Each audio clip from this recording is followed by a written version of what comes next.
मैं हूं शैलेंद्र सिंह और आप देख रहे हैं हमारा यूट्यूब चैनल शब्द शब्द शैलेंद्र सिंह। आज फादर्स डे है और हम बात करेंगे राजनीति में फादर्स की जो भूमिका होती है, जिसको हम परिवारवाद के नाम से भी जानते हैं। राजनीति में परिवारवाद का अपना एक अलग स्थान रहा है। तमाम लोग उसे आलोचना के रूप में देखते हैं और तमाम लोग ये मानते हैं कि राजनीति में परिवारवाद अपरिहार्य है, इसको ख़त्म नहीं किया जा सकता। एक तरीके से देखें तो ये बात सही है कि धीरे धीरे राजनीति में परिवारवाद बढ़ता गया है और लगभग सभी दलों में ऐसी स्थिति है। लेकिन अभी भी जो परिवारवाद के सबसे शीर्ष पर जिनके नाम लिए जाते हैं, उनमें गांधी परिवार का नाम सबसे पहले आता है। लेकिन बहुत कम लोगों को पता होगा कि गांधी परिवार से भी बड़ा एक राजनीतिक परिवारवाद मुलायम सिंह यादव का रहा है, जो समाजवादी पार्टी का रहा है। समाजवादी पार्टी में बात तो समाजवाद की थी, जिसमें परिवारवाद का कोई जगह नहीं थी, और गांधी नेहरू परिवारवाद के विरोध में ही समाजवाद का जन्म हुआ था। लेकिन उसी समाजवादी पार्टी की जब सत्ता आई, जब संगठन बना, तो वो देश का सबसे बड़ा राजनीतिक परिवार बना, जिसमें परिवारवाद सबसे चरम पर था। एक समय समाजवादी पार्टी के 12 से अधिक सदस्य संवैधानिक पदों पर थे, जिनमें सांसद, विधायक, राज्यसभा सदस्य, विधान परिषद और पंचायत चुनाव तक के लोग शामिल थे। राजनीति में व्यंग्यकार हमेशा कहते रहे हैं कि मुलायम परिवार में बच्चा जब पैदा होता है, उसी समय उसको एक राजनीतिक पद दे दिया जाता है। बहरहाल, कैसे शुरू हुआ ये राजनीतिक में सफ़र समाजवादी पार्टी का, और क्या स्थिति है समाजवादी पार्टी की अब परिवारवाद के साथ साथ उसकी राजनीति पर, इस बारे में हम चर्चा कर रहे हैं आज। मुलायम सिंह यादव से शुरू होता है समाजवादी पार्टी का परिवार। और मुलायम सिंह यादव के व्यक्तिगत अगर राजनीतिक करियर की बात करें, राजनीतिक जीवन की बात करें, तो उन्होंने अपने दम पर एक राजनीतिक सफलता हासिल की। 1967 में मुलायम सिंह यादव ने पहली बार विधानसभा का चुनाव जीता, वो विधायक बने। इटावा ज़िले के सैफई गांव के वो रहने वाले थे, मध्यम वर्गीय परिवार के थे, लेकिन उन्होंने अपनी खुद की राजनीतिक चतुराई से, राजनीतिक जो महत्वाकांक्षा थी और जो उनकी संगठन की शक्ति थी, उसके ज़रिए उन्होंने अपनी ताकत बनाई। 1967 में वो विधायक बने। उसके बाद जनता पार्टी की जब सरकार आई 1977 में, तब वो पहली बार उत्तर प्रदेश की सरकार में सहकारिता मंत्री बने थे, यानी विधायक बनने के 10 साल बाद। और उसी के 10 साल बाद 1989 में उनको उत्तर प्रदेश का मुख्यमंत्री बनने का सौभाग्य मिला। उस समय तक समाजवादी पार्टी कहीं नहीं थी। मुलायम सिंह यादव लोकदल, सोशलिस्ट पार्टी और जनता दल में रहते हुए इन स्थानों पर पहुंचे थे। जो मुख्यमंत्री थे जब वो 1989 में, तब वो जनता दल के मुख्यमंत्री के रूप में थे। उन्होंने इसके बाद उत्तर प्रदेश में चुनाव हुए, जनता दल की हार हुई। तब 1992 में 4 अक्टूबर 1992 को समाजवादी पार्टी की स्थापना मुलायम सिंह यादव ने की। उनके साथ सभी वर्ग के लोग थे, जिनमें ब्राह्मण भी थे, क्षत्रिय भी थे, कुर्मी भी थे, मुस्लिम भी थे और यादव भी थे। 93 में विधानसभा का चुनाव होता है।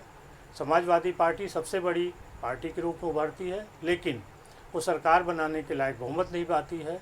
ऐसे में समाजवादी पार्टी और बहुजन समाज पार्टी मिलकर सरकार बनाते हैं, लेकिन ये सरकार बहुत दिन नहीं चलती और 1995 में ये सरकार गिर जाती है। मुलायम सिंह मुख्यमंत्री की कुर्सी से हट जाते हैं। मुख्यमंत्री की कुर्सी पर 2003 में फिर मुलायम सिंह यादव बैठते हैं। ये उनका तीसरी बार मुख्यमंत्री बनने का कार्यकाल था। 2 बार वो समाजवादी पार्टी से बने और 1 बार जनता दल से। 2003 में भी जब मुलायम सिंह मुख्यमंत्री बने थे, तब वो संगठन उनका जो था, वो पार्टी उनकी बहुमत में नहीं थी। सहयोगी दलों के गठबंधन से, जिसमें लोक दल के भी लोग थे, कुछ कांग्रेस के भी लोग थे, कल्याण सिंह भी उनके साथ थे। तब 2003 में मुलायम सिंह मुख्यमंत्री बने थे। 2007 तक मुलायम सिंह ने मुख्यमंत्री के रूप में अपना कार्यकाल चलाया।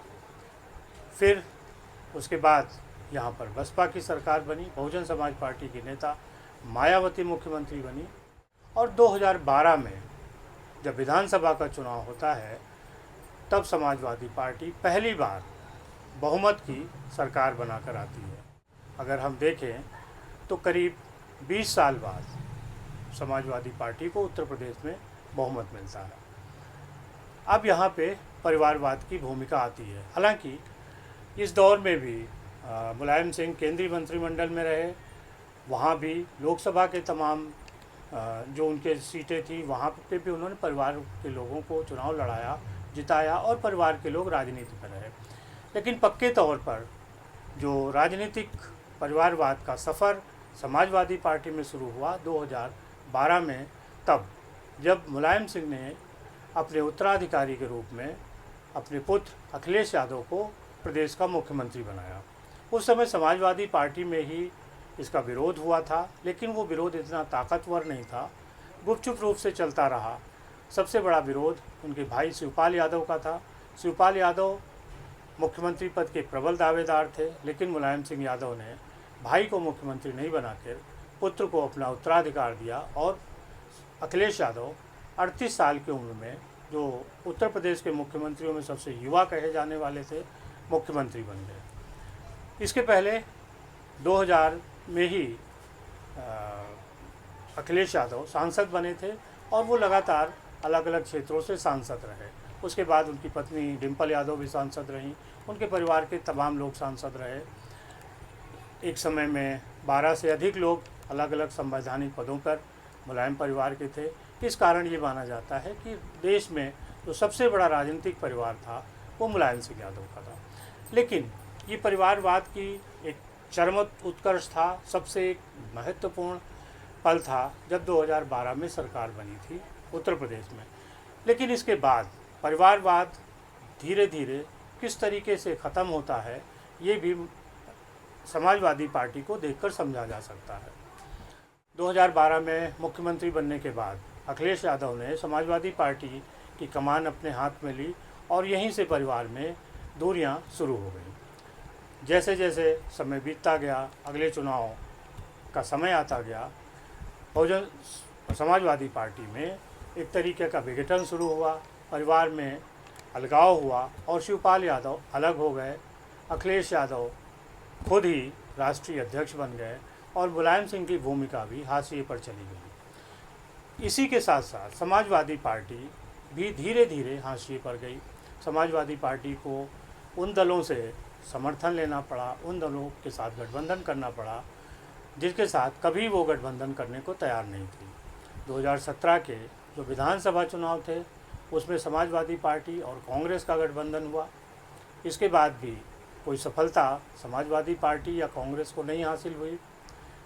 यहाँ पर समाजवादी पार्टी को हराकर भारतीय जनता पार्टी 2017 में बहुमत से सरकार बनाने में सफल हुई। इसके बाद 2019 का लोकसभा चुनाव आता है, वहाँ पर भी समाजवादी पार्टी अपने सबसे प्रबल जो दुश्मन बहुजन समाज पार्टी की नेता मायावती के साथ एक गठबंधन किया।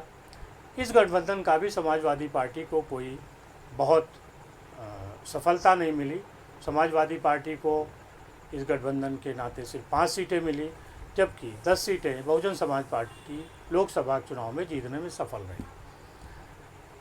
ये जो फैसले थे कांग्रेस से गठबंधन के और बहुजन समाज पार्टी से गठबंधन के, ये मुख्यमंत्री पद से हटने के बाद और समाजवादी पार्टी का राष्ट्रीय अध्यक्ष बनने के बाद अखिलेश यादव के अपने थे। इन गठबंधन से राजनीतिक रूप से समाजवादी पार्टी को क्या हासिल हुआ, तो अगर देखा जाए तो उनका वोट बैंक भी गिरा, उनकी सीटों की संख्या भी गिरी और राजनीतिक रूप से वो एक हारे हुए नेता के रूप में इस प्रदेश में प्रतिस्थापित हुए। इसके बाद भी समाजवादी पार्टी के ये जो परिवारवाद था ये कहीं ख़त्म नहीं हुआ, बल्कि ये और संकीर्ण होता गया।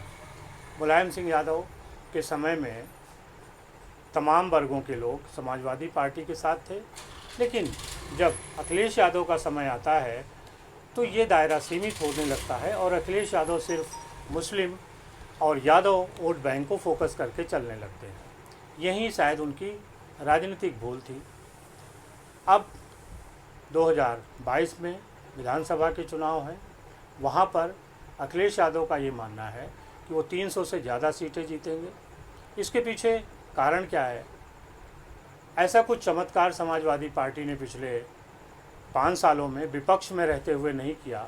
सड़कों पे कोई ऐसा संघर्ष नहीं किया, कोई ऐसे आंदोलन नहीं चलाए जिससे कि जनता उनके साथ जुड़े। अखिलेश यादव का मानना है, और इसके साथ ही साथ जो उनके सलाहकार हैं उनका भी मानना है कि भारतीय जनता पार्टी का जो ग्राफ गिरा है कोरोना काल में, जो उनकी कमियां रही हैं, इसके नाते जनता स्वयं उनको सत्ता थाली में सौंप के दे देगी। जिस तरीके से 2012 में मुलायम सिंह यादव ने अपने बेटे को सत्ता थाली में सौंप के दी थी, उसी तरीके से शायद प्रदेश की जनता 2022 में अखिलेश यादव को उत्तर प्रदेश का मुख्यमंत्री बना दे। ये सोचने वाली बात है कि राजनीति में ऐसी चीज़ें होती नहीं हैं। कई बार वो सरकारें भी चलती रहती हैं जिनको सत्ता विरोधी मतों का सामना करना पड़ता है। इसलिए सिर्फ इस भुलावे में रहना कि भारतीय जनता पार्टी की कमियों की वजह से समाजवादी पार्टी को वोट मिलेगा, ये तार्किक नहीं लगता। समाजवादी पार्टी के लिए संघर्ष का एक समय था, कोरोना पीरियड था, जिस समय पूरी समाजवादी पार्टी को सड़कों पर होना चाहिए था, जनता की मदद करनी चाहिए थी। शमशान घाट से लेकर अस्पताल तक लोग अपेक्षा रख रहे थे कि विपक्षी दल भी सामने आए, विपक्षी नेता भी सामने आए। उस समय अखिलेश यादव सड़क पर नहीं थे, अस्पताल में नहीं थे। अस्पताल में भी अगर वो किसी को देखने जाते हैं तो समाजवादी पार्टी के नेता आजम खां को देखने जाते हैं। इसके अलावा किसी के साथ वो सार्वजनिक रूप से किसी अस्पताल में गए हों, किसी शमशान स्थल पे गए हों, तो जनता ने नहीं देखा। वहाँ पर एक स्थिति ये सामने आती है, जब जनता ने ये पूछा कि भाई अखिलेश यादव कहाँ हैं, अखिलेश यादव ने तो कोई जवाब नहीं दिया, लेकिन उनके तमाम सलाहकार बताते हैं कि उस समय वो घर के अंदर बैठकर रणनीति बना रहे थे कि 2022 में कैसे चुनाव जीते जाएंगे। जी, उनको जनता के मरने जीने की फ़िक्र नहीं थी। फ़िक्र इस बात की थी कि 2022 में कैसे जनता उनको अपने हाथों पे लेगी, फूल माला पहनाएगी और थाली में सत्ता परोस के दे देगी। हो सकता है ये जनता का फैसला है और जनता दे भी सकती है, क्योंकि ये तो 2022 में पता चलेगा जब मत पेटियों से मत बाहर आएंगे। अब तो मत बाहर नहीं आते हैं, उसी में काउंट हो जाते हैं, मशीन में ही काउंट हो जाते हैं, वोटिंग मशीन में। इसलिए परिणाम भी थोड़े जल्दी आ जाते हैं। समाजवादी पार्टी को इस बात का भी आकलन है, वो ये भी समझ रही है कि जिस तरीके से पंचायत चुनाव में उसको ज़्यादा पद मिल गए हैं, उसी तरीके से विधानसभा चुनाव में भी उसे ज़्यादा पद मिलेंगे। लेकिन विधानसभा चुनाव और पंचायत चुनाव में फ़र्क होता है, एक बात। दूसरी बात कि विधानसभा के जो चुनाव होते हैं वो राजनीतिक दलों के चुनाव चिन्ह पर लड़े जाते हैं, पंचायत का चुनाव चुनाव चिन्ह पर नहीं लड़ा जाता। ऐसे में ये मुगालता पालना कि पंचायत चुनाव का फैसला विधानसभा चुनाव में परिलक्षित होगा, ये सही नहीं है। जिन सलाहकारों को लगता है कि मुलायम सिंह यादव के हाथ में सत्ता है और वो बिना किसी संघर्ष के चुनाव जीतेंगे, बिना किसी मुकाबले के चुनाव जीत रहे हैं, ये उनका अपना मानना है। लेकिन जनता का फैसला 2022 में आएगा। राजनीतिक रूप में अगर परिवारवाद पर हम वापस लौटते हैं तो हमें ये लगता है कि परिवारवाद किसी भी पार्टी के लिए कभी भी अच्छा नहीं रहा। चाहे तो आप कांग्रेस को देख लीजिए, उसको परिवारवाद ने एक तरीके से आज एक हाशिए पर पहुंचा दिया है। विचारधारा ये कहती है कि राजनीति में परिवारवाद का स्थान नहीं होना चाहिए, लेकिन लोग कहते हैं कि अगर नेहरू परिवार नहीं होगा तो कांग्रेस के पीछे कोई खड़ा नहीं होगा। ऐसे ही तर्क देने वाले लोग मानते हैं कि समाजवादी पार्टी में अगर मुलायम परिवार नहीं होगा तो लोग समाजवादी पार्टी के साथ नहीं खड़े होंगे। मायावती में अगर बहुजन समाज पार्टी में मायावती का परिवार नहीं होगा तो बहुजन समाज पार्टी के साथ कोई नहीं खड़ा होगा। राष्ट्रीय जनता दल में अगर लालू प्रसाद यादव के परिवार के लोग नहीं होंगे तो राष्ट्रीय जनता दल के साथ वोटर नहीं खड़ा होगा। शिवसेना में अगर बाल ठाकरे के परिवार के साथ कोई नहीं होता है तो वहाँ वोट नहीं मिलेगा। और अकाली दल भी इसी श्रेणी में है कि अगर वहाँ बादल परिवार को हाशिए पर कर देंगे तो जनता अकाली दल को वोट नहीं देगी। संभव है कि कुछ दिनों परिवारवाद और उसका प्रभाव चलता हो, लेकिन लंबे समय तक अगर किसी पार्टी को चलाना है तो आपको परिवारवाद पर नहीं, संगठन के नज़र पे जाना होगा, संगठन की दृष्टि से किसी भी दल को देखना होगा। अन्यथा समाजवादी पार्टी ने जो 1993 में बनी और 2012 में अपने चरम उत्कर्ष को प्राप्त हुई, 2017 में ही वो उत्तर प्रदेश का चुनाव बुरी तरीके से हारती है, उसके बाद फिर लोकसभा हारती है। अगर परिवारवाद इतना ही महत्वपूर्ण होता तो शायद लालू यादव बिहार की राजनीति से बाहर नहीं होते, मायावती उत्तर प्रदेश में 4 बार मुख्यमंत्री बनने के बाद हाशिए पर नहीं गई होती और समाजवादी पार्टी का ये हाल नहीं होता। अकाली दल भाजपा के पीछे चलने को मजबूर नहीं होते और महाराष्ट्र में बाल ठाकरे का परिवार अपने विरोधी कांग्रेस और शरद पवार के साथ एकजुट होने के लिए तैयार नहीं होता। राजनीति में परिवारवाद और पिता की भूमिका आपको एक अवसर दिला सकती है, लेकिन उस अवसर को आगे बढ़ाने के लिए आपकी अपनी क्षमता निर्भर करनी पड़ेगी, अपनी क्षमता बढ़ानी पड़ेगी। जैसे फिल्मों में होता है कि पिता के नाम पे आपको एक फ़िल्म मिल सकती है, लेकिन एक फ़िल्म मिलेगी, उसके बाद अगली फ़िल्म चलेगी या नहीं चलेगी। फ़िल्म चलाने के लिए आपको अपनी क्षमता विकसित करनी पड़ेगी। बहुत सारे आप फिल्मी सितारों को देख लीजिए, कुमार गौरव से लेके अभिषेक बच्चन तक बड़े बड़े पिता की छत्र छाया में ये स्टार चले, आगे बढ़े, फिल्में मिली, लेकिन इनके दम पे इनका राजनीतिक फिल्मी कैरियर नहीं बन सका। ठीक ऐसे ही पिताओं के बल पर पुत्रों को राजनीति में सत्ता हासिल हो सकती है, क्योंकि उनको टिकट आसानी से मिल जाएगा और पार्टी का वोट उनको मिल सकता है। लेकिन उस सत्ता को बनाए रखने के लिए आपको अपनी क्षमता बढ़ानी पड़ेगी। समाजवादी पार्टी ने अगर अपने वोट बैंक में विस्तार नहीं किया, सिर्फ वो यादव और मुस्लिम के भरोसे रहेगी, तो 2022 मुश्किल होगा और 300 सीटें मुश्किल होंगी, क्योंकि 300 सीटों को हासिल करने के लिए कम से कम 35% का वोट प्रतिशत आपको चाहिए, जो अभी संभव नहीं लग रहा है। 2017 के चुनाव में समाजवादी पार्टी को 20% ही वोट बैंक मिला था और 2022 में 10 साल में वो बढ़कर 35% कैसे होगा, ये सपना है और एक तरीके से चमत्कार होगा। देखना है कि 2022 के चुनाव में क्या चमत्कारिक रूप से जनता समाजवादी पार्टी को सत्ता देती है या सत्ता के संघर्ष में समाजवादी पार्टी हाशिए पर जाती है। बहुत शुक्रिया।